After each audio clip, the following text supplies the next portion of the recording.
नमस्कार, मैं अमलेश पांडे। आप देख रहे हैं केपी न्यूज। लखीसराय के गढ़ी स्थित बुद्धा होटल में राजद के सामाजिक न्याय परिचर्चा हुई संपन्न।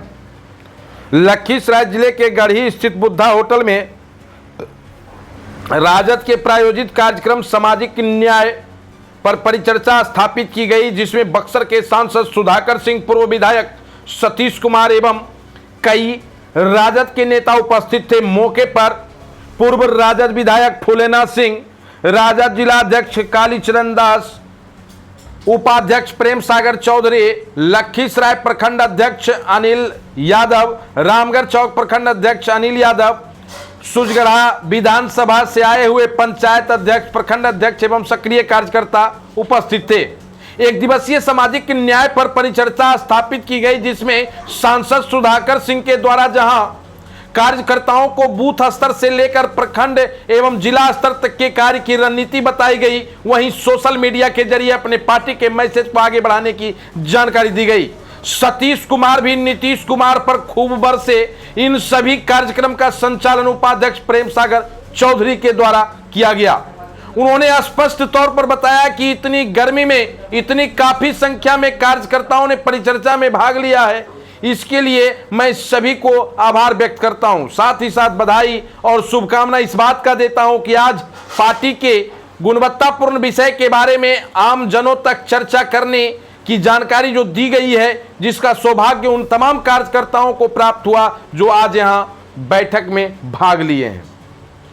आप क्षेत्र से आए में जाकर अब क्षेत्र में जाकर सभी लोगों को जानकारी देंगे। उन्होंने बताया कि पार्टी के आला कमान के निर्देश के अनुसार पूरे बिहार में 24 सदस्यीय टीम का गठन किया गया है। टीम के द्वारा सभी विधानसभा में घूम कर जहां स्थिति का जायजा लेते हुए उसका रिपोर्ट नेता प्रतिपक्ष तेजस्वी यादव को पहुंचाया जाएगा। इसके बाद आगे की रणनीति तय की जाएगी।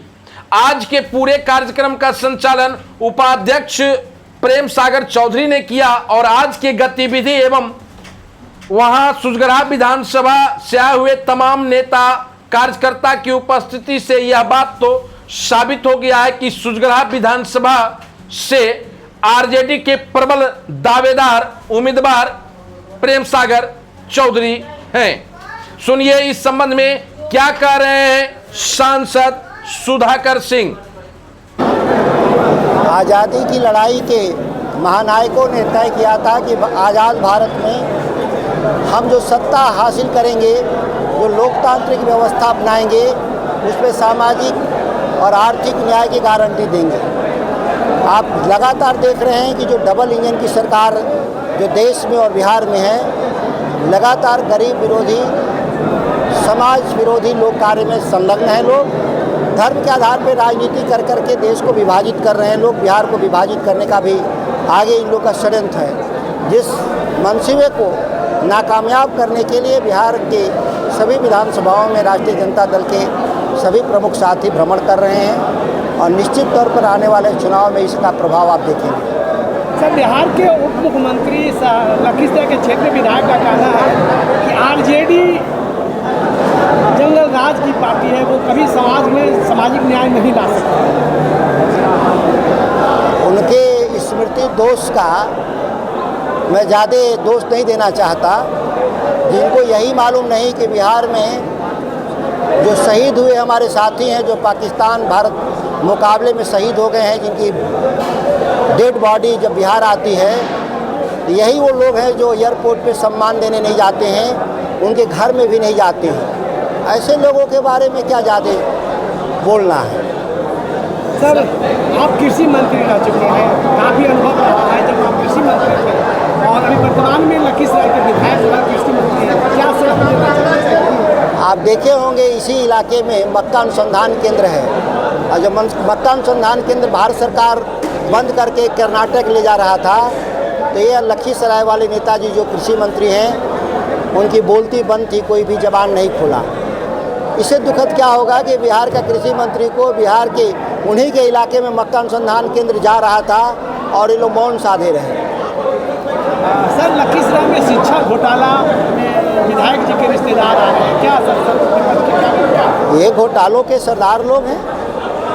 मेधा घोटाले का आरोपी सभी जो शिक्षक बहाली का मसला हो, पेपर सेटिंग का मसला हो, ये सारे घोटालेबाज इसी इलाके के नीतीश कुमार और विजय सिन्हा जैसे लोगों के संरक्षण में दिखते हैं, उनके साथ काम करते हैं। लेकिन ये तभी जेल जाते हैं जब वो राजनीतिक चुनौती बनते हैं। जब तक इनके साथी रहते हैं तब तक ये नहीं गिरफ्तार होते। लेकिन मुझे लग रहा है कि इस घोटाले का पर्दाफाश इसलिए हुआ होगा कि ज़रूर वो व्यक्ति चुनाव लड़ने के मूड में होगा इस इलाके से, इसीलिए उसको जेल भेजा होगा, नहीं तो ये पता भी नहीं चलता बिहार को। सर एक अहम सवाल और अंतिम सवाल है, लखीसराय जिला जहां गिरिराज सिंह, ललन सिंह और विजय सिन्हा सरीखे नेता है, लेकिन क्यूल नदी के समांतर पुल बनने की बात है जो कि अधर में लटका है और विकास की लंबी बात है। जो बनने का था वो अधर में लटका है तो वो वहाँ तक तो ठीक है। जो बन रहा है बगल में वो कितनी बार गिरा पुल, इसी इलाके में बहुत दूर नहीं है, 3 बार 1700 करोड़ की पुल गिर जाती है। अच्छा हुआ कि इनके राज में नहीं बन रहा है, बनता तो वो भी गिर जाता। शुक्रगुजार है ये कि तेजस्वी जी की सरकार आएगी तो बढ़िया पुल बनवाएंगे हम। सर एक सवाल है, ऑपरेशन सिंदूर चला था भारत की ओर से, उसमें नेतृत्व कर रही सोफिया कुरैशी को आतंकवादियों का बहन बताया गया है मध्य प्रदेश के मंत्री विजय शाह के द्वारा, इस पर आप क्या कहें? भाजपा का यही मूल चरित्र है, हमेशा धर्म के आधार पे गाली गलौज, ये धर्म के आधार पे राज्य और राष्ट्र बनाना चाहते थे। गांधी के चलते तो फेल कर गए।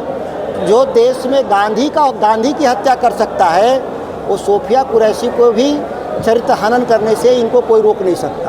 सर क्या संदेश देना चाहेंगे लखीसराय जिला वासियों को? लखीसराय जिला ये समाजवादियों का बड़ा गढ़ रहा। इस इलाके से कपिल देव बाबू जैसे लीडर आए, सतीश कुमार जी जैसे लोग यहाँ से विधायक रहे। निश्चित तौर पर यह बदलाव जो बिहार में होगा उसमें लखीसराय जिला अग्रणी रहेगा और दोनों सीट हम इस इलाके से चुनाव जीतेंगे। हम पुनः सतीश कुमार जी यहाँ से चुनाव लड़ेंगे सुधरा से क्या?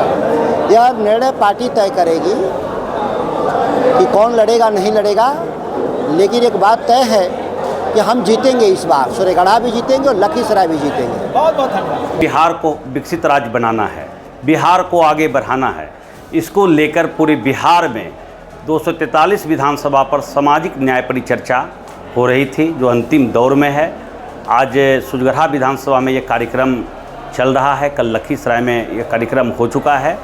इसको लेके जो हमारी पार्टी की विचारधारा शुरू से रही है कि दबे कुचले शोषित वंचित पीड़ित आदिवासी जितने भी लोग हैं उनका उत्थान कैसे हो, समाज में बराबरी का अधिकार कैसे मिले, उसके लिए हमारी पार्टी लगातार काम करती रही है। इसी विचारधारा को लेके हम बूथ से लेके पंचायत से लेके बूथ तक और बूथ से लेके प्रत्येक वोटर तक हम इस बात को पहुंचाना चाह रहे हैं। यही हमारी आज की जो है मीटिंग में विशेष रूप से चर्चा हुई। अहम सवाल है, जिस तरह से आपने आकलन किया था कि लगभग 2000 लोगों की भीड़ होगी, लेकिन संख्या जो होना चाहिए पर्याप्त, कहाँ क्या प्रॉब्लम हो गया? गर्मी का मायने रहा या कोई और? भीड़ जुटाने का ये कार्यक्रम नहीं था, ये कार्यक्रम है सामाजिक परिचर्चा का। इसको आप समझिए। भीड़ जुटाना होता तो ये कार्यक्रम खुले मैदान में होता, ये बंद रूम में ये ट्रेनिंग नहीं दी जाती। ये पार्टी के जो क्रियाशील मेंबर हैं, पार्टी के जो बूथ मेंबर हैं, पार्टी के जो रीढ़ की हड्डी माने जाने वाले कार्यकर्ता हैं, उनकी ये बैठक थी। और गर्मी तो है ही, और गर्मी हर चीज़ का है। गर्मी तो शिक्षा घोटाला का भी है, उस पर भी चर्चा होगी। गर्मी तो देश में, इस देश की जो बहन है, देश की जो हमारी जो समझिए कि कहा जाता है कि आज पाकिस्तान से जो हम युद्ध लड़ रहे हैं, जाति धर्म वर्ग से उठकर हर एक भारतीय के मन में चाहत है और गर्व है कि हम भारतीय हैं। और एक सोफिया जो सिंदूर मिशन को लीड कर रही थी, उस सोफिया को आज एक खास समुदाय से, मुस्लिम समुदाय से होने के नाते उनको कहा जाता है कि आप आतंकवादी की बहन हैं। क्या ऐसे देश चलेगा?